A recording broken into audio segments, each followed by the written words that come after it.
السلام عليكم ورحمة الله وبركاته. الحمد لله رب العالمين والعاقبة للمتقين وأصلي وأسلم على سيد الأنبياء والمرسلين وعلى آله وصحبه ومن تبعهم بإحسان إلى يوم الدين. اللهم لا علم لنا إلا ما علمتنا إنك أنت العليم الحكيم. اللهم انفعنا بما علمتنا إنك على كل شيء قدير. সম্মানিত উপস্থিতি, প্রশংসা মাত্রই মহান রব্বুল আলামিনের জন্য, যার অশেষ মেহেরবানিতে আমরা পূর্বের ন্যায় বুলুগুল মারামের বিষয়ের সাথে সম্পর্ক রেখে আজকের দর্স শুরু করতে যাচ্ছি। তারই তরে বলি আলহামদুলিল্লাহ। অতঃপর দরুদ ও সালাম বর্ষিত হোক নবী মুহাম্মদ সাল্লাল্লাহু আলাইহি ওয়াসাল্লাম। আমরা হজ্জের পূর্বে বুলুগুল মারামের যে শেষ দর্স পড়েছিলাম সেটি পরে বলেছিলাম যে নতুন আরেকটি বিষয় শুরু হবে ইনশাআল্লাহ। নতুন কি বিষয় সেটি আমরা তখন বলি নাই। তো আজকের সেই নতুন অধ্যায় বা অনুচ্ছেদটি শুরু করতে যাচ্ছি ইনশাআল্লাহ আজিজ। সেটি অত্যন্ত একটা জটিল বিষয়। এই বিষয়টি আমার পক্ষে যথাযথভাবে পেশ করা সম্ভব নয় দুটি কারণে। একটি হচ্ছে এই বিষয়টির যে জ্ঞান গভীরতা দরকার ফিকহ এবং হাদিসের আলোকে, ওই পরিমাণ জ্ঞান গভীরতা আমার নাই কোরআন হাদিসের আলোকে। দ্বিতীয় আরেকটি কারণ হচ্ছে এই বিষয়টি বাংলাদেশে মুসলিম আইনে, দেশের আইনের সাথে মুসলিম আইনের অধীনে চালু আছে। সুতরাং দেশীয় মুসলিম আইন সম্পর্কেও আমার তেমন ধারণা নাই, যদিও অনেক ভাই আমাকে এর পূর্বে উৎসাহিত করেছিলেন এই বিষয়গুলি একটু বেশি পড়ার জন্য। আমি তাদেরকে আন্তরিকভাবে ধন্যবাদ জানাই আর নিজেকে হেউ করি এই জন্য যে আমি অলস পড়তে পারি না। বিষয়টি হচ্ছে হাক্কুস শুফা। শুফা শব্দটি আরবি শব্দ, কিন্তু বাংলাদেশে যারা কোর্ট কাচারিতে ঘোরেন, যারা জমি জমা নিয়ে ঘোরাঘুরি করেন, তারা এই বিষয়টি খুবই পরিচিত তাদের কাছে। হাক্কুস শুফা, শুফা শব্দটি কোরআন শরীফে এসেছে ওয়াশ-শাফঈ ওয়াল ওয়াতর। শুফা একই অর্থে ব্যবহার হচ্ছে। শুফার অর্থ একাধিক হতে পারে, তার মধ্যে উল্লেখযোগ্য একটি অর্থ হচ্ছে জোড়, বিজোড়ের বিপরীত। বিজোড়ের বিপরীত এটা হচ্ছে বিজোড়, আর জোড় শুফা এটা হচ্ছে ভিতর, আর এটা হচ্ছে শাফা। তো এই জোড়ের নাম হচ্ছে শুফা। আর একটা অর্থ আছে এর, সেটি হচ্ছে জিয়াদা, অধিক পরিমাণ, বেশি। আরো অনেকে অনেক অর্থ করেছেন। আরেকটা অর্থ করেছেন যে আল ইআনা, সাহায্য সহযোগিতা। এই তিনটি অর্থের ভিত্তিতে ইসলামী শরীয়তে শুফা যেটাকে বলা হয়, হাক্কি শুফা যেটাকে বলা হয়, সেটি হচ্ছে যেটাকে আমাদের দেশে প্রিএমশন বলে। প্রিএমশন আসলে প্রিহমশন মনে হয় একসাথে বলে, কিন্তু বানানটা যেটা আমি দেখেছি সেটা হচ্ছে PRE ড্যাশ দিয়ে এমশন, EMPTION, প্রিয়মশন। প্রিয়মশন মানে হচ্ছে অগ্রে ক্রয় অধিকার। যিনি আগে কেনার অধিকার রাখেন তাকে বলা হয় প্রিয়মশন। এটা হচ্ছে শুফা। তো এখন এই শুফার আগে ক্রয়ের অধিকার রাখবেন কে কে, এটা জানা দরকার। এবং কি কি বিষয় ক্রয়ের অধিকার রাখবে, দুইটি মাসালা এই অর্থের ভিত্তিতে আজকের এই অনুচ্ছেদে মৌলিক দুটি মাসআলা, একটা হচ্ছে কারা কারা প্রিয়মশনের অধিকার রাখেন এবং কোন কোন বিষয়ে এই অধিকার রাখবেন। বুঝা গেছে? কারা কারা এবং কোন কোন বিষয়ে। বিক্রয় সামগ্রী তো বহু জাতের রয়েছে, বহু ধরনের রয়েছে।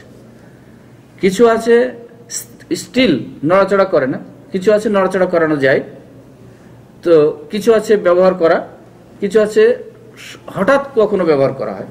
তো সকল প্রকার সম্পদেই কি ক্রয়ের অধিকার আগে থাকবে, নাকি নির্দিষ্ট কোনো সম্পদের মধ্যে এই অধিকারটা সীমিত থাকবে?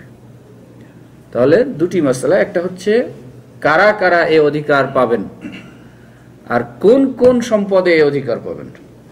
ক্রয়ের অধিকার, যিনি অগ্রে করে ক্রয় করবেন, যিনি আগে ক্রয় করতে পারবেন। 5 জন আছে, 5 জনের মধ্যে কে আগে, কার অধিকার আগে বেশি। এটাও যেহেতু আমাদের অনেক আগে থেকে চলছে, ক্রয় বিক্রয়ের অধ্যায় তারই সাথে সম্পৃক্ত। এখন একটা জায়গা বিক্রি করবেন, এই জায়গাটার ক্রেতা অনেক আছে, কে আগে নিতে পারবে? বর্তমান সমাজে যিনি দাম বেশি দিতে পারবেন তিনি আগে নিতে পারছেন, অথবা যার পেশি শক্তি বেশি তিনি আগে পারছেন। কিন্তু ইসলাম এবং মুসলিমদের জন্য কি ব্যবস্থা? মুসলিমদের জন্য ইসলাম কি ব্যবস্থা দিয়েছে এক্ষেত্রে? পেশি শক্তির মূল্যায়ন নাকি অর্থ বৃত্তের মূল্যায়ন? কোনটারই নয়। তাহলে আবার কি প্রয়োজন? অনেকের, সবারই প্রয়োজন। ইসলাম, আমরা বলেছি বা ইসলাম বলেছে যে ইসলাম হচ্ছে সামাজিক ধর্ম, ইসলাম হচ্ছে শান্তিপূর্ণ ভ্রাতৃত্ববোধের ধর্ম, ঐক্যের ধর্ম, সাম্যের ধর্ম, সহমর্মিতার ধর্ম। তো এখানেও ইসলাম কোনো অর্থবিত্তশালীকে প্রাধান্য দেয় নাই, কোনো পেশি শক্তিশালীকেও প্রাধান্য দেয় নাই। তাহলে নির্দিষ্ট একটা কাউকে প্রাধান্য দিয়েছে অবশ্যই, সেটা আমরা জানতে পারবো ইনশাআল্লাহ। তাহলে মৌলিক দুটি মাসআলা, একটা হচ্ছে কারা কারা এই অধিকার রাখবেন অগ্রে ক্রয় করার, এবং কি কি বিষয় ক্রয় করার। ঠিক আছে, আমরা হাদিস পড়ি। نحمده ونصلي على رسوله الكريم عن جابر بن عبد الله رضي الله تعالى عنهما قال قضى رسول الله صلى الله عليه وسلم بالشفعة في كل ما لم يقسم فإذا وقعت الحدود وصرفت الطرق فلا شفعة متفق عليه واللفظ للبخاري। জাবির ইবনে আব্দুল্লাহ রাদিয়াল্লাহু তাআলা আনহু বলেন যে রাসূল সাল্লাল্লাহু আলাইহি ওয়াসাল্লাম এই শুফআর বিষয়ে একটা ফয়সালা করে দিয়েছেন। এই প্রিয়মশনের ব্যাপারে নবী করিম সাল্লাল্লাহু আলাইহি ওয়াসাল্লাম একটা ফয়সালা করে দিয়েছেন। সেটি কি? ফি কুল্লি মা লাম ইউকসাম, সেই সমস্ত বিষয়ে প্রিয়মশনের অধিকার রয়েছে যে বিষয়টি এখনো ভাগ বন্টন হয় নাই। কি জিনিস ভাগ বন্টন হয়নি? একটা অস্পষ্ট রয়ে যাচ্ছে। সেই জিনিসটি কি জমি জমা, বাড়িঘর, না গাছপালা, না গরু ছাগল, না কি? অস্পষ্ট। পরবর্তী অংশে যে অংশটুকু এসেছে তাতে স্পষ্ট হয়ে যাচ্ছে যে সেটা আসলে অন্য কিছু নয়, সেটা হচ্ছে ভূমি। কি? ফাইদা ওয়াকাআতিল হুদুদ ওয়া সুরিফাতিত তুরুক ফালা শুফাআহ। বিক্রয়ের পরে যখন রাস্তা নির্ধারিত হয়ে যাবে, সীমা নির্ধারিত হয়ে যাবে এবং রাস্তাও চালু হয়ে যাবে, তখন আর প্রিয়মশনের অধিকার থাকবে না। বিক্রয় করে ফেলেছেন, যেই কেউ নিয়েছে, নেয়ার পরে ওই জায়গাটা উনি সীমা নির্ধারণ করে নিয়েছেন এবং অলরেডি রাস্তাও বেরিয়ে গেছে, তখন যে পড়োশী থাকবেন তিনি অধিকার আর প্রয়োগ করতে পারবেন না। এই ফয়সালা রাসূল সাল্লাল্লাহু আলাইহি সাল্লাম করে দিলেন। এই হাদিস থেকে আমরা যে মাসআলা বলেছিলাম একটি, সেটি ছিল যে কারা কারা এর অধিকার পাবে আর কি বিষয়ে পাবে। এখানে কারা নিবে এইটা কথাটি এখানে আসে নাই, কিন্তু কি বিষয়ে প্রিয়মশনের থাকবে অধিকার সেটি হচ্ছে ভূমি। ভূমি অপর হাদিসে বাড়ি এসেছে, বাগানের কথা এসেছে। তো বাড়িও ভূমির অন্তর্ভুক্ত, বাগানও ভূমিরই অন্তর্ভুক্ত। তাহলে এই হাদিসের আলোকে যে বিষয়টি স্পষ্ট হবে, আমরা যেহেতু আগে বলেছি যে কোনো অর্থবিত্তশালীকে অধিকার দেয়নি এবং পেশি শক্তিওয়ালাকেও অধিকার দেওয়া হয়নি, তাহলে কাকে অধিকার দেওয়া হচ্ছে? সেটা হচ্ছে প্রতিবেশীকে। প্রতিবেশীকে প্রতিবেশী এই ক্ষেত্রে দুই ধরনের হতে পারে।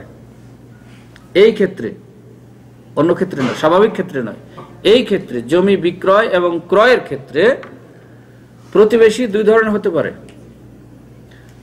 একটা হচ্ছে আপনাদেরই 5 ভাইয়ের জমি, তাহলে 5 ভাই একদিকে প্রতিবেশী এবং মূল সম্পদেরও মালিক প্রতিবেশী। আরেকটা হচ্ছে আপনার সাথে সম্পদের কোনো, তার পৈতৃক সূত্রে হোক বা ক্রয় সূত্রে হোক, সম্পদের কোনো লেনদেন নাই, কিন্তু আপনার জমির পাশে সে বসবাস করে, তাহলে সেও প্রতিবেশী। এই ক্ষেত্রে ইসলামের বিধান হচ্ছে যে যিনি বিক্রেতা তিনি ওই প্রতিবেশীকে হয় জমির অংশীদারিত্বের ভিত্তিতে যারা প্রতিবেশী তাদেরকে আগে অবহিত করবেন যে আমি এই জমিটুকু বিক্রয় করতে চাই, অথবা জমির অংশীদারিত্ব নাই তার, কিন্তু জমির পাশে বসবাস করে। ইসলাম বলছে তুমি বিক্রয় করার আগে ওই ব্যক্তিদেরকে অবহিত করো, অবহিত করো যে ভাই আমি জমিটি বিক্রয় করতে চাই, বাড়িটি বিক্রয় করতে চাই, অথবা বাগানটি বিক্রয় করতে চাই। যেহেতু আপনি এই দিক থেকে পড়োশী, অতএব আপনার অগ্রাধিকার ইসলামে আছে, সুতরাং আমি আপনাকে অবহিত করলাম। উনি যদি অপারগতা প্রকাশ করেন তাহলে অন্যের কাছে বিক্রি করবেন। আর যদি বলেন যে না আমাকে 2 দিন 4 দিন সময় দেন, তাহলে তাকে সময় দেওয়াটা জায়েজ বা দিতে হবে। এই মর্মে একটা কিসসা সাদ ইবনে আবি ওয়াক্কাস এবং রাফি রাদিয়াল্লাহু তাআলা আনহুর মধ্যে একটা ঘটনা ঘটেছিল। প্লিজ সাইলেন্ট করুন, মোবাইল সাইলেন্ট করেন সবাই। রাফি এবং সাদ ইবনে আবি ওয়াক্কাস রাদিয়াল্লাহু তাআলা আনহুর মধ্যে একটা ঘটনা ঘটেছিল। সেটা হলো যে রাফি সাদ ইবনে আবি ওয়াক্কাস রাদিয়াল্লাহু তাআলা আনহুর কাছে গিয়ে বললেন যে আমার এই জিনিসটি আপনার কাছে আমি বিক্রয় করব 4,000 দিনার, 4,000 দিনারে আমি নিব। তখন নিব বা দিব এরকম কথা হলো, হইতে হইতে এক পর্যায়ে উনি বললেন যে 4,000 নয়, বরং আমি 500-র বেশি নিব না। উনি চাইলেন 4,000-এর বেশি দিব না, আর এই বললেন আমি 500-র বেশি নিব না। কারণটা কি? কারণ উনি বললেন যে যেহেতু নবী করিম সাল্লাল্লাহু আলাইহি ওয়াসাল্লাম নিকটবর্তী ব্যক্তির অধিকার দিয়েছেন, অতএব 4,000 লাগবে না, 500তেই আমি দিয়ে দেবো আল্লাহ রসুলের বিধান পালন করার জন্য। আর আজকে আমরা উল্টাটা সুযোগ নিয়ে বসি, যেহেতু সে ঠেকায় পড়েছে, রাস্তা সংকীর্ণ, তার বাড়ি থেকে বের হতে কষ্ট হয়, অতএব এই জায়গাটাতে তাকে নিতেই হবে, অতএব আকাশচুম্বী দাম চেয়ে তাকে ঠেকিয়ে রাখলাম। যতদিন সে দিতে না পারবে ততদিন আমি অন্যের কাছে মাঝে মধ্যেই ধোকা দেবো যে আমি দিয়ে দিলাম কিন্তু অন্যের কাছে, তুমি নিলে নাও, নাহলে কিন্তু কাস্টমার আমার রেডি। এটা আসলে ওই ঘটনা শুনে মনে হয় যে আমরা সম্পূর্ণই বিপরীতমুখী চলছি, অথচ আমরা তো তাদেরই অনুসারী, তাদেরই উত্তরাধিকারী। অতএব যিনি যে জায়গা বিক্রয় করবেন সেই জায়গার পাশে যিনি অবস্থান করছেন, ওই জায়গার মালিকানার সূত্রে হোক, অংশীদারিত্বের ভিত্তিতে হোক, অথবা পাশে অবস্থানকারীর ভিত্তিতে হোক, তাদেরকে আগে অবহিত করতে হবে। অবহিত করার পরে উনি এখন বললেন যে না ভাই আমার আসলে নেওয়ার মতো কোনো সামর্থ্য নাই, আপনারও যেহেতু দরকার আপনি অন্য কারো কাছে বিক্রয় করে দেন। বিক্রয় যখন অন্যের কাছে করে দিলেন তৃতীয় পক্ষের কাছে, তখন ওনার টনক নড়ল যে না, আসলে জায়গাটা অন্য জায়গায় চলে গেল, আমার বাড়ির সামনের জায়গা, রেস্তাদারের জায়গা, অতএব না, এই জায়গাটা ফিরিয়ে নিতে হবে। তখন কি করবেন? প্রিয়মশন করবেন। এটার নাম হচ্ছে হক্কে সুফা। বর্তমান আইন অনুযায়ী সম্ভবত এরকম আছে যে এই জন্য যারা বিক্রয় করে এরকম জায়গা, তারাও বাটফার কম নয়। 10 টাকার জিনিস লিখে 100 টাকা। কেন? যদি হক্কে সুফা দাবি করে, তাহলে আইন অনুযায়ী, দেশীয় আইন অনুযায়ী ওই যে পরিমাণ দামে বিক্রয় করেছে, ন্যূনতম ওই পরিমাণ টাকা কোর্টে জমা দিলে, কোর্টে কেস করার পরে উনি পাবে। সেজন্য দাম কম লিখুন কেন, বেশি লিখি, অসুবিধা, পাইলে তো আবার পাবো, এটা লস তো আর হবে না। তো এরকমও করা ঠিক নয় যে বেশি দাম আশায় লিখলাম যে যদি কেউ প্রিয়মশন করে তাহলে যে দাম লিখবো সেটাই তো দিবে, আমি কি নিয়েছি, কয় টাকা নিয়েছি সেটা তো আর দেখবে না, আইন দেখবে কাগজ। সুতরাং সেটাও নয়।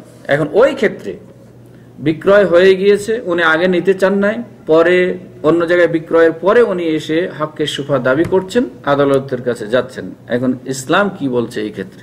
ইসলাম বলছে, বর্তমানে আদালতে কি বলছে জানি না আমি সঠিক, দেশীয় আইনে, তবে ইসলাম বলছে যদি এখানে রাস্তা অলরেডি কমপ্লিট হয়ে যায়, ঢোকার নিজস্ব দখলে চলে আসে, সীমা নির্ধারণ করে নেয়, তাহলে আর চলবে না।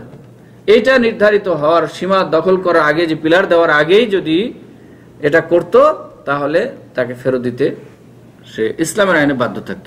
এখন সীমা নির্ধারিত হয়ে গেছে, রাস্তাও নির্ধারণ হয়ে গেছে, চলাচল শুরু হয়ে গেছে, এই সময় আগের মালিকের এখতিয়ার বা পরের মালিকের এখতিয়ার, দিলে দিতে পারে, না দিলে কোনো কিছু করার নাই। বর্তমান দেশের আইনও মনে হয় এরকম, নির্দিষ্ট সময়, আচ্ছা 90 দিন। এটা কি শুধু মাঠ ঘাটে নাকি সিটির মধ্যে? চলবে না, যে কেন? জায়গা সংকীর্ণতার কারণে। তাহলে এটা হচ্ছে গ্রাম এলাকায় এবং মাঠ ঘাটে। কিন্তু এখানে শহর, গ্রাম, পৌরসভা বলে কিছু উল্লেখ করা হয়নি। তবে নরমালি ইঙ্গিত আছে কিভাবে? পরবর্তী একটা হাদিসে এসেছে, ওই হাদিসের বাকি অংশে, আমি যে অংশটুকু পড়েছি এটা হচ্ছে মুত্তাফাকুন আলাইহি, অর্থাৎ বুখারী এবং মুসলিম শরীফের হাদিস, কিন্তু এই অংশটুকু হাফেজ ইবনে হাজার আসকালানী সহিহ বুখারী থেকে এখানে সংকলন করেছেন। উনি ইমাম মুসলিম যে হাদিস সংগ্রহ করেছিলেন সেখান থেকেও তার অংশটুকু নিচে নিয়ে এসেছেন, সেই অংশটুকু পড়ি, তারপরে জানা যাবে ইনশাআল্লাহ। ওয়াফি রিওয়ায়াতি মুসলিমিন, মুসলিমের বর্ণনায় কি রয়েছে সেটি হচ্ছে আশ-শুফআতু ফি কুল্লি শিরকিন ফি আরদিন আও রাবিইন আও হায়াতিন। তিনটি কথা বলেছেন, যে ইমাম মুসলিম যে হাদিসটি বর্ণনা করেছেন জাবির ইবনে আব্দুল্লাহ রাদিয়াল্লাহু তাআলা আনহু সূত্রেই, সেখানে আছে যে আশ-শুফআতু ফি কুল্লি শিরকিন, শিরকিন আই মুশতারিকিন, যৌথ জিনিস একই জায়গায় যৌথভাবে কিনেছেন, একজন বিক্রি করতে চাচ্ছেন আর একজন সুফা হকদার আছে, অথবা পাশে আছেন তিনি হকদার আছেন। তো এই বলছেন যে যৌথ জিনিসে হক্কে সুফার অধিকার আছে, ইসলামে বলেছেন। সে হক্কে সুফা কি কি ক্ষেত্রে হবে বলছেন? ফি আরদিন, জমিনে, চাষাবাদের জমি, আও রাবিইন, বসবাসের বাড়ি, আও হায়াতিন, এবং বাগান। তাহলে এখানে বসবাসের বাড়ি বলতে শুধু কিন্তু গ্রামেই হয় না, শহরও হতে পারে, যদিও এখানে গ্রাম এবং শহর বলে উল্লেখ করা হয়নি, কিন্তু কমন সূত্রে ধরে নেওয়া যাচ্ছে যেখানে বাড়ি ঘরের ব্যবস্থা উল্লেখ করা হচ্ছে সেখানে শহরের কথাও এসে যেতে পারে। আল্লাহু তাআলা আলাম। তারপরে বললেন লা ইয়াসলুহু, অন্য একটা বর্ণনা এসেছে লা ইয়াহিল্লু আন ইয়াবিআ হাত্তা ইয়ারিদা আলা শারীকিহি। এই জমিন, এই বাড়ি, এই বাগান বিক্রয় করা ততক্ষণ পর্যন্ত তার জন্য হালাল হবে না যতক্ষণ পর্যন্ত ওই পড়োশীকে বা অংশীদারের ভিত্তিতে যিনি আছেন তাকে অবহিত না করা হবে, ততক্ষণ বিক্রয় করা হালাল নয় বা শুদ্ধ নয়। জানাই আমরা সবাই? গোপনে গোপনে বেচতে পারলে বেশি ভালো হয়। আর এই কারণে দেখবেন এখনো বহু এলাকায়, গ্রাম এলাকাতেও চালু আছে, যে জমি খরিদ করেন না কেন, প্রখর চৈত্র মাসের দিন হলেও যে কৃষক এখন কিনবেন তিনি সাথে সাথে লাঙ্গল আর গরু নিয়ে গিয়ে উপরে একটু চাষ দিয়ে আসে। কেন? এই দখল, এই যে সীমা নির্ধারণ করে নেওয়া হলো এবং রাস্তা বের করে দেওয়া হলো, মানে এই জমিটি জেনে নিল যে আমি অমুকের কাছ থেকে কিনে নিয়েছি, এলান করার জন্য। গোপনে গোপনে রেখে দেওয়ার কোনো যুক্তি নেই। গোপনে থাকলে হয়তো উনি জানতে পারবেন না, পড়োশিরা যিনি হকের সুপার অধিকারী হবেন তিনি জানতে পারবেন না, এই জন্য এই কাজটি হয়তো বা করে থাকেন তারা। তাই এখানে হাদিসে বলা হলো যে তার পড়োশিকে অথবা অংশীদারির ভিত্তিতে যিনি পাশে আছেন তাকে অবহিত করা ছাড়া অন্যত্র বিক্রয় করা হালাল নয়। তার মানে কি? হারাম। মাশাআল্লাহ। ইমাম তাহাবী এই হাদিসের সূত্র ধরে আরেকটু বর্ণনা করেছেন, সেটি হচ্ছে কাদান নবী সাল্লাল্লাহু আলাইহি ওয়াসাল্লাম বিশুফাআতি ফি কুল্লি শাইইন। ওইখানে তিনটি জিনিসের কথা উল্লেখ করা হলো। প্রথম অংশ বলা হলো শুধুমাত্র সীমা নির্ধারণ হবে, তার মানে জায়গার কথা বলা আছে, জমিনের কথা বলা আছে, আকারের কথা, ল্যান্ডের কথা বলা আছে। আর পরে বলা হলো জমিন, বাড়িঘর এবং বাগান। এই হাদিসে ইমাম তাহাবী বলছেন ফি কুল্লি শাইইন, আশ-শুফআতু ফি কুল্লি শাইইন, প্রত্যেক জিনিসের মধ্যেই শুফা, প্রিয়মশনের অধিকার রয়েছে। এই কথাটা নিয়ে আলেম ওলামাদের মধ্যে যথেষ্ট মত পার্থক্য পরিলক্ষিত হচ্ছে। ফিকুল্লি শাই বলতে একদল বলছেন ফিকুল্লি শাই বলতে রাসূল সাল্লাল্লাহু আলাইহি ওয়াসাল্লাম আগে যে বিষয়গুলি উল্লেখ করেছেন সেগুলির মধ্যে উল্লেখিত সকল বিষয়, আমরা বলি না উল্লেখিত সকল বিষয়, তাহলে রাসূল সাল্লাল্লাহু আলাইহি ওয়াসাল্লাম যে বিষয়গুলি উল্লেখ করলেন এইগুলির মধ্যে সকল ক্ষেত্রে প্রিয়মশনের অধিকার রয়েছে। আরেকদল বলছেন যে না, সকল ক্ষেত্রে বলতে যেহেতু এই কথাটি আম কথা, একদম সাধারণ কথা, অতএব আমরা ওই তিনটি বা চারটির মধ্যে সীমিত না করে আমরা অন্য বিষয়ের মধ্যে নিয়ে যেতে পারি। সে অন্য বিষয় বলতে কি, এই যে তিনটি উল্লেখ করা হয়েছে এগুলি সবই স্থায়ী, মানকুল নয়, নকল করা হয় না, স্থানান্তরিত করা হয় না। তো বলছে আমরা যদি স্থানান্তরিত করা যায় এরকম বিষয়ের মধ্যে নিয়ে আসি তাহলে অসুবিধাটা কি? গরুর মধ্যে, ছাগল জাতের মধ্যে বিক্রয় করলে এখানে চলবে কিনা? হ্যাঁ জমুর। অনুরূপভাবে গাছপালার ক্ষেত্রে বলছে গরু ছাগলের চাইতে একটু ভিন্ন করা যেতে পারে গাছপালাকে, কেননা গাছপালাটা একটা স্থায়ী জায়গায় বসে থাকে এবং যে জায়গাটা আছে সেই জায়গার পার্শ্ববর্তী জায়গারও মালিকেরও অধিকার থাকতে পারে, মনোবাসনা থাকতে পারে, সেই জন্য বলছে গরু ছাগলের চাইতে এই বিষয়টি ভিন্ন। আরেকটা হচ্ছে আল মিকিয়াল ওয়াল মাওজুন, যে সমস্ত সামগ্রী ফি কুল্লি শাই মানে সকল বিষয়ে, তো সকল বিষয়ের মধ্যে এক প্রকার জিনিস হচ্ছে মিকিয়াল ওয়াল মাওজুন। মিকিয়াল হচ্ছে যেগুলি পাত্রে ওজন করা হয়, আর মাওজুন হচ্ছে যেগুলি দাড়ি পাল্লাতে ওজন করা হয়। তো এই সব সামগ্রী বিক্রয়ের ক্ষেত্রে হকে সুফার অধিকার থাকবে কিনা? হ্যাঁ, ধান বিক্রয় করবেন এই ক্ষেত্রে আছে কিনা? একদল বলছেন এটাকেও আমরা নিয়ে আসি, যেহেতু ফিকুল্লি শাই বলেছেন সকল বিষয়, তাহলে এখন আপনার গোলার ধান বিক্রয় করবেন, এখানে গোলার পড়োশি কেউ নাই, অধিকারের ভিত্তিতে নাই, অংশীদারের ভিত্তিতে নাই, কাছাকাছিও নাই, অতএব আপনার ধান আপনি হাটে নিয়ে গিয়ে বিক্রি করতে পারেন যার কাছে, অথবা গ্রামে বিক্রি করতে পারেন। তবে মানবীয় দিক চিন্তা করে, ওনারা বলছেন যে মানবীয় দিক চিন্তা করে আমরা যদি খেয়াল করে দেখি যে পাশেই একজন ব্যবসায়ী আছে, আমার পাশেই, অথবা পাশেই একজন লোক আছেন যিনি প্রতিদিন হাটে হাটে ধান কিনে খান, তাহলে তাকে আমি বললে অসুবিধাটা কোথায়? যেহেতু ইসলাম মানবতার ধর্ম, সেহেতু উনি ব্যবসায়ী হিসাবে উনি আরো 5 জায়গায় কিনেন, আমিও বললাম যে ভাই ওই পাড়ার ব্যবসায়ীকে না বলে আমার পাড়ার পাশের যিনি ব্যবসায়ী তাকেই বললাম যে ভাই আমি ধানগুলি বিক্রয় করব, দাম দর করে ওনার সাথে দাম করতে পারেন, দাম দর করে যদি মিলে দিয়ে দিলেন, কিন্তু জানাতে হবে আগে। অধিকারটা হচ্ছে তাকে জানানো। অনুভাবে যিনি চাউল কিনে খান ডেলি অথবা ধান কিনেই খান, তাকেও জানালাম। একটা হচ্ছে ব্যবসায়ী, আরেকজন হচ্ছে এমনি নর্মালি নিজের প্রয়োজনের জন্য কিনে খান। সুতরাং উভয়কে জানানো। এই হাদিসের দৃষ্টিতে অনেকেই বলেছেন যে যে কোনো জিনিসই হোক না কেন বিক্রয়ের ক্ষেত্রে আমরা খেয়াল করে দেখব যে পাশে যারা আছেন তাদেরকে অবহিত করা যায় কিনা। অবহিত করতে হবে ইনশাআল্লাহ। আরেকটি হাদিস, عن أنس بن مالك رضي الله تعالى عنه قال قال رسول الله صلى الله عليه وسلم جار الدار أحق بالدار رواه النسائي وصححه ابن حبان والحاكم وله علة। আনাস ইবনে মালিক রাদিয়াল্লাহু তাআলা আনহু বলেন যে নবী করিম সাল্লাল্লাহু আলাইহি ওয়াসাল্লাম এই বিষয়ে কি বলেছেন সেটি হচ্ছে জারুদ্দার আহাক্কু বিদ্দার। দার মানে বাড়ি, আর জার মানে পড়োশি। তো বাড়ির সাথে যিনি পড়োশি বসবাস করছেন তিনি হচ্ছেন এই বাড়ি বিক্রয়ের ক্ষেত্রে, বিক্রয়ের সময় ক্রেতার অগ্রাধিকার লাভ করবেন।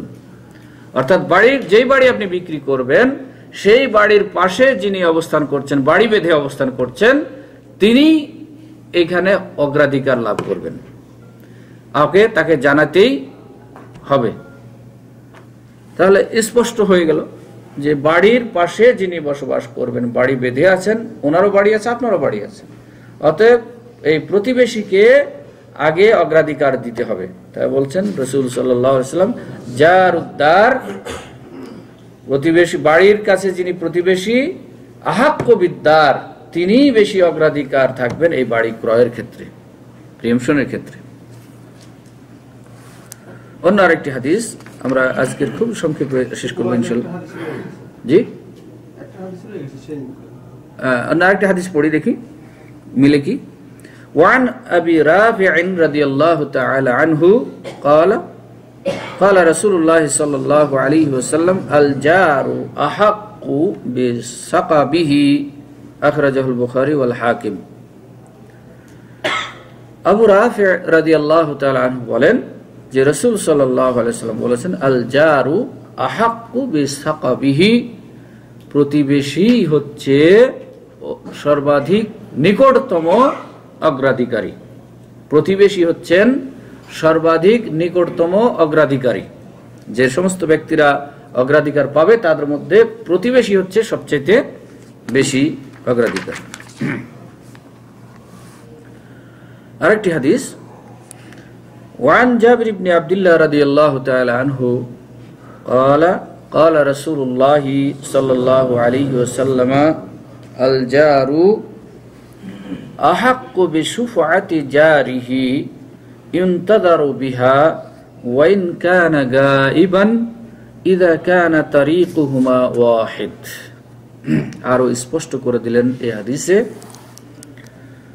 জাবির ইবনে আব্দুল্লাহ রাদিয়াল্লাহু তাআলা আনহু বলেন যে রাসূল সাল্লাল্লাহু আলাইহি ওয়াসাল্লাম বলেছেন আল জারু আহাক্কু বিশুফাআতি জারিহি, একজন প্রতিবেশী আরেকজন প্রতিবেশীর শুফার ক্ষেত্রে, প্রিয়মশনের ক্ষেত্রে সর্বাধিক অধিকারী, হকদার। দেখতে হবে, বলছেন ইনতাদারু বিহা ওয়া ইন কানা গায়বান, যে প্রতিবেশী আপনার পাশে বসবাস করছেন, এখন দেখা গেল যে তিনি বাড়িতে নাই অথবা এলাকায় নাই, 2 দিন 4 দিনের জন্য হোক অথবা আজকের দিনের জন্য হোক, কোনো কারণে তিনি বাড়ির বাইরে আছেন। এখন এই সময় আপনার এই বাড়ি বিক্রয় করার প্রয়োজন দেখা দিয়েছে জরুরি ভিত্তিতে। জরুরি ভিত্তিতে দেখা দিলেও যেহেতু আগের হাদিসে জানা গেল যে নিকটতম প্রতিবেশী যিনি, তিনি হচ্ছেন সর্বাধিক অগ্রাধিকারী এবং তাকে জানাইতে হবে, না জানিয়ে বিক্রয় করা হালাল নয়, সেহেতু অপেক্ষা করতে হবে। বলছে ইনতাদারু বিহা, অপেক্ষা করে দেখতে হবে যে উনি গায়েব আছেন, অনুপস্থিত আছেন, বাড়িতে নাই, উনি কতদিন না আসেন ততদিন অপেক্ষা করে দেখতে হবে। আর আজকের যুগে আমার মনে হয় অপেক্ষার তেমন কোনো টাইম নাই, বিকল্প আছে। কি আছে? হ্যাঁ, টেলিফোন। টেলিফোন অচল এখন। মোবাইলের মধ্যে কি আছে আরো যেন? ইন্টারনেটের মধ্যে আরো কি কি আছে? হ্যাঁ,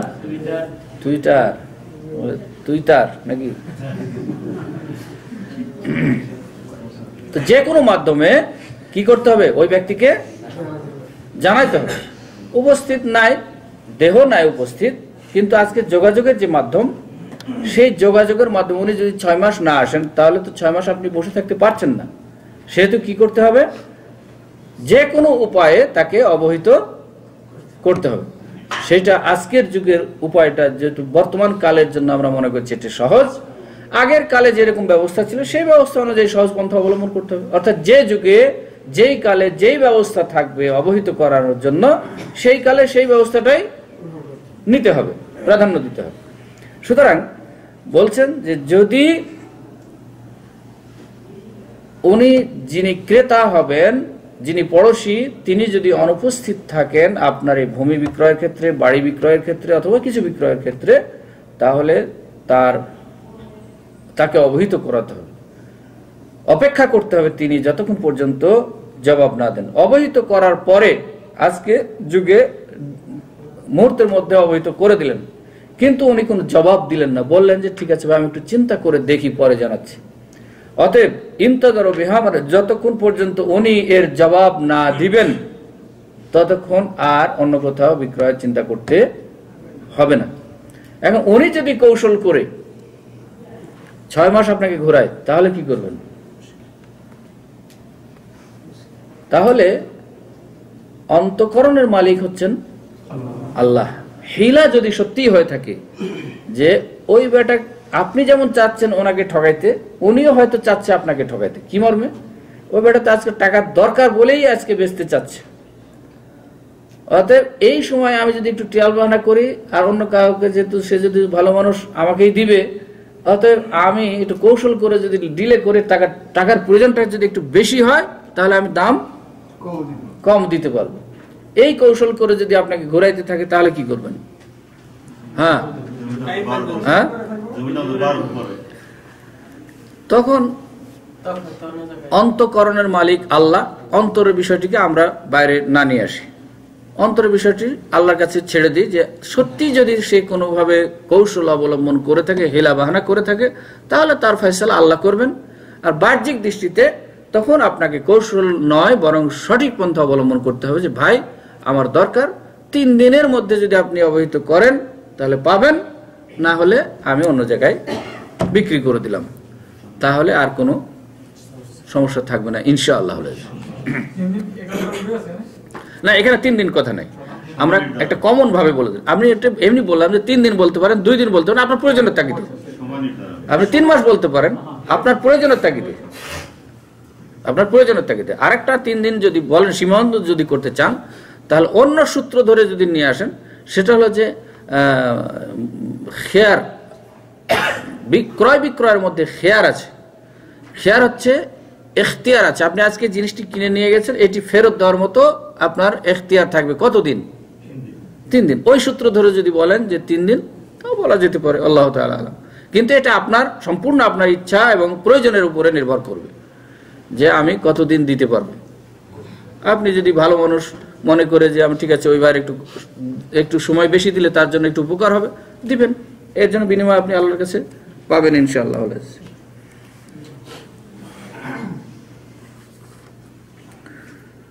তবে এই ক্ষেত্রে বলছেন ইদা কানা তারিকুহুমা ওয়াহিদ, এই পড়োশীকে যে আপনি জানাবেন, অপেক্ষা করতেই থাকবেন।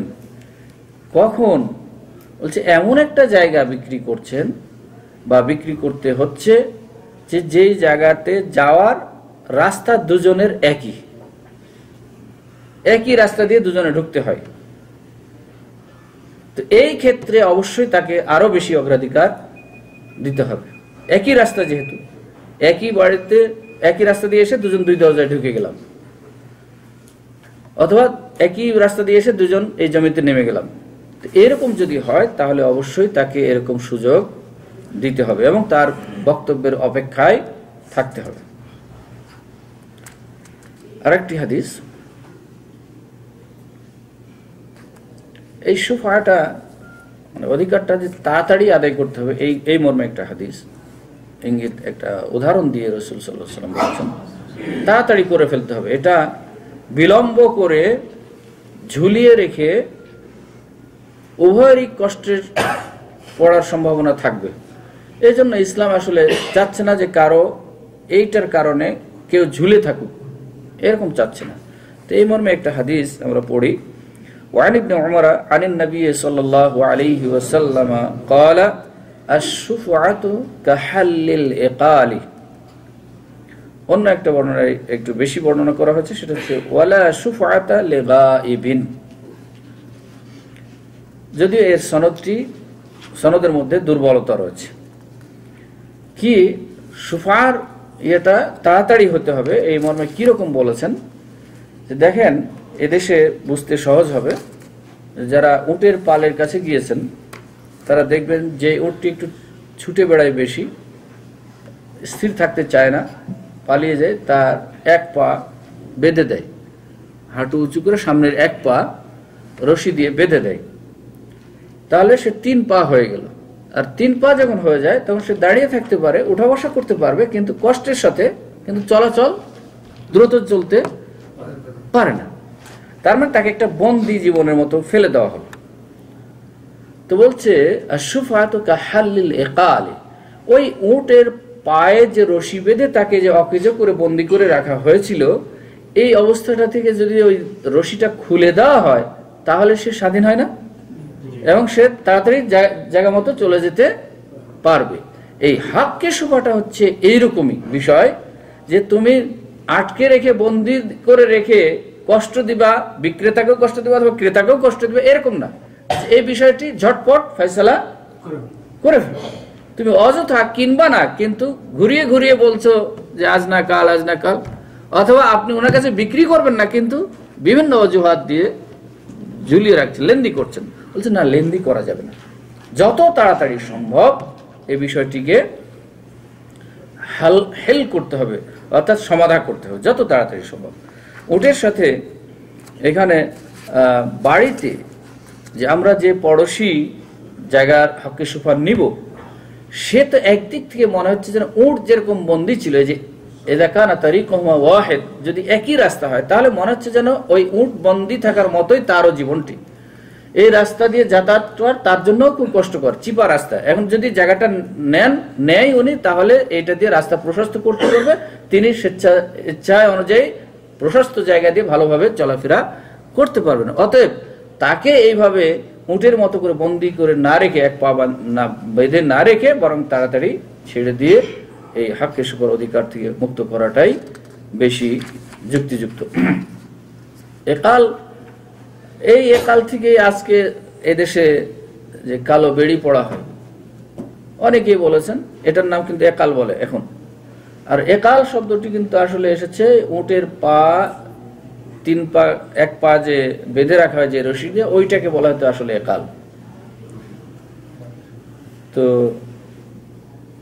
অনেকেই বলে থাকেন, আল্লাহু আ'লাম, এগুলো হাদিসের কথা নয়, শ্রুতি কথা, শুনে শুনে কথা। সেটা হচ্ছে যে এদেশের বধূরা উট চড়াইতো যখন, তখন ওই রশি তো থাকে। আমাদের দেশের গ্রামের যারা দেখবেন চর অঞ্চলে থাকেন, ওই যে গরু, অনেকগুলি গরু থাকে, গরুর যে দাঁড়ক বলে, একটা ছোট্ট খোঁটা থাকে, ওই কৃষক, ওই রাখাল নদী পার হয়ে যায় যখন, তখন ওই গরুর পিঠে দেয় অথবা নিজের মাথায় নেয়, নিয়ে পার হয়ে গিয়ে ওই পারে গিয়ে আবার বেঁধে দিয়ে দাঁড়ক দিয়ে আবার নিয়ে আসে।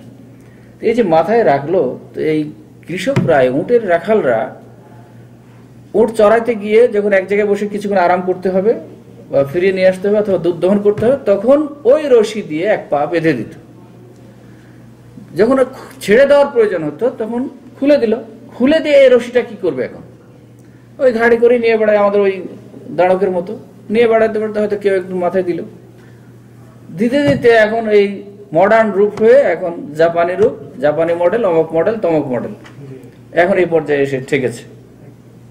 আরেকটা হচ্ছে যে ওইখানে ওই উটের রশিটায় এই রাখালও কাজে লাগাইতো। একটা হচ্ছে কোথায় রাখবো, ফেলে দিব একটা, আরেকটা হচ্ছে কাজে লাগাইতো কি, এদেশের আবহাওয়া গরম, ঝড়ো হাওয়া বয়, এই জন্য মাথায় একটা কাপড় সবাই ব্যবহার করতেন। তো এখন এই কাপড়টা যখন এরকম করে পেঁচিয়ে পাগড়ি করে রাখে সুদানিদের মতো, তখন একটু ঠিক থাকে। আর যখন খুলে দেওয়া হয় তখন বাতাসে উড়ে যায়।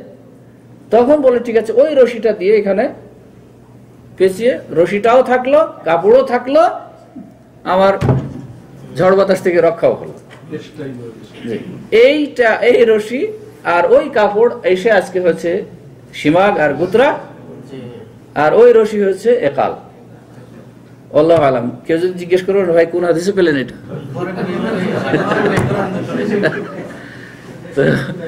কোন হাদিসে বলতে পারবো না আমি। জি, সুতরাং একাল এই হাক্কে শুভার ক্ষেত্রে ওইভাবে আটকে রাখার কোনো দরকার নাই, বরং যত তাড়াতাড়ি সম্ভব ছেড়ে দিতে হবে, হাক্কে শুভার অধিকার থেকে নিয়ে অথবা না নিয়ে মুক্ত করে দিতে হবে। হাক্কে শুভার ব্যাপারে আজকে হাফেজ ইবনে হাজার আসকালানী রাহিমাহুল্লাহ যে কয়টি হাদিস এখানে নিয়ে এসেছিলেন সেই কয়টি আমরা পড়ে শুনলাম। মৌলিক বিষয় আশা করি এসে গেছে। হাক্কে শুভার ক্ষেত্রে যে মৌলিক বিষয় জানা দরকার সেগুলি আমার মনে হয় এসে গেছে। এখন আরও যদি কেউ বিস্তারিত জানতে চান তাহলে বাংলাদেশের মুসলিম পারিবারিক আইনের যে বইগুলি আছে সেটা একটু পড়ে দেখেন, তাহলে বেশি জানতে পারেন। অথবা অ্যাডভোকেট হয়েন, তাহলে আরো বেশি জানতে পারেন কিভাবে ঠকানো যায়। জি, আজকে এই পর্যন্তই। হাদিসের দর্শ শেষ, টাইম মনে হয় একটু আছে। যদি কারো কোনো সওয়াল থেকে থাকে তাহলে আমরা একটু সওয়াল বলতে চাই। মনে হয় 10-15 মিনিট আছে।